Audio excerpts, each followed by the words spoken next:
في ناس كتير بتتلخبط، اروح فين؟ انا تعبان، اروح لاخصائي تغذيه ولا ابدا علاج طبيعي ولا اخد دواء ولا اروح لاخصائي نفسي؟ تعالى بقى اوضح لك الفرق. في الاول ندوس لايك ونعمل فولو عشان توصل لك كل يوم معلومه طبيه مفيده. العلاج النفسي ده علاج بيساعدك على انك تفهم نفسك، بيعالج بعض الضغوطات وامراض القلق والاكتئاب، بيساعدك انك تنظم حياتك وتنظم افكارك وترجع بادائك العادي بشكل كويس قوي وقادر تتغلب على كل الضغوطات اللي كانت عندك. واوقات الضغوطات دي بتكون بتاثر على وجع في جسمك بس مش باين كتير في الاشعه. ادواته ايه الدكتور النفسي؟ الكلام والجلسات والتمارين الذهنيه. تاني حاجه دكتور التغذيه لما اكلك يكون هو علاجك، يعني هتتعالج عن طريق الاكل. دكتور التغذيه مش مجرد دكتور بيقول لك على رجيم اكل وخلاص، ده بيستخدم الاكل في علاج امراض كتيره عندك زي القولون العصبي مثلا، الضغط العالي، امراض السكر، بعض الامراض التانية، حاجات تزود المناعه، حاجات من شانها ان هي تقلل مستويات الانسولين في جسمك.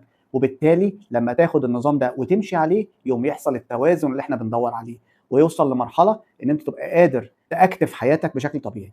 ادوات دكتور التغذيه: دايت مناسب، تغيير عادات اللي هي البيهيفير موديفيكيشن، ثالث حاجه مكملات غذائيه. ثالث حاجه بقى العلاج الطبيعي، لما الجسم يكون محتاج يرجع يتحرك بشكل صح. دكتور العلاج الطبيعي هو الدكتور المسؤول عن اعاده شكل الحياه والنشاطات اليوميه بشكلها المعتاد الطبيعي. لما يكون عندك اصابه معينه، لما يكون عندك بعد الشر عليك شلل نتيجه جلطه معينه، لما يكون عندك اصابه في العمود الفقري، لما يكون عندك مشكله، هيكون جلسات ودكتور العلاج الطبيعي هو المسؤول عن رجوع الحاله لنصابها الصحيح. ادوات دكتور العلاج الطبيعي: تمرينات علاجيه، جلسات كهربيه او حراريه. رابع نقطه العلاج الطبي، وده طبعا الاساس في علاج اي ازمه. ده تدخل دوائي مباشر. لما يكون عندي اصابه، عندي عدوى، عندي مشكله صحيه طارئه، يبقى لازم العلاج الطبي ضروري واساسي، بس دايما مش لوحده في اغلب الحالات. ادواته بقى ايه؟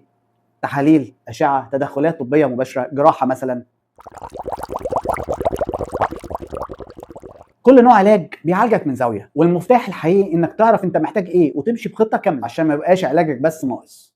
اظن دلوقتي عرفت لما تحس بايه تروح فين.